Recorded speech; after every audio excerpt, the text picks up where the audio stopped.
আমরা আজকে একটা গুরুত্বপূর্ণ যৌগ টিএনটি তৈরি করব, অর্থাৎ ট্রাইনাইট্রোটোলুইন।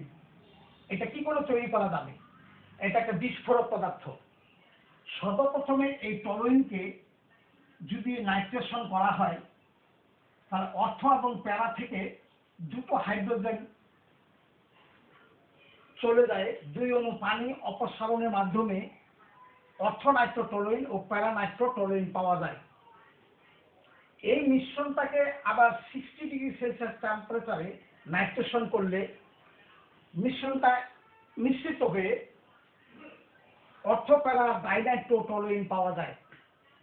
এই অর্থপ্যারা ডাইনাইট্রোটোলুইনকে আবার 110 ডিগ্রি সেলসিয়াস টেম্পারেচারে নাইট্রেশন করলে ট্রাইনাইট্রোটোলুইন, দ্যাট ইজ 246 ট্রাইনাইট্রোটোলুইন পাওয়া যায়। এই ট্রাইনাইট্রোটোলুইন একটা বিস্ফোরক পদার্থ হিসেবে ব্যবহৃত হয়। এখানে নাইট্রেশন হচ্ছে 3 বার। প্রথমটা হচ্ছে 30 থেকে 50 ডিগ্রি সেলসিয়াস টেম্পারেচারে, মিক্সারটা হচ্ছে 60 ডিগ্রি সেলসিয়াস তাপমাত্রায়, এবং শেষেরটা হচ্ছে 110 ডিগ্রি সেলসিয়াস টেম্পারেচারে। দ্যাট ইজ টিএনটি বা ট্রাইনাইট্রোটোলুইন। থ্যাংকস।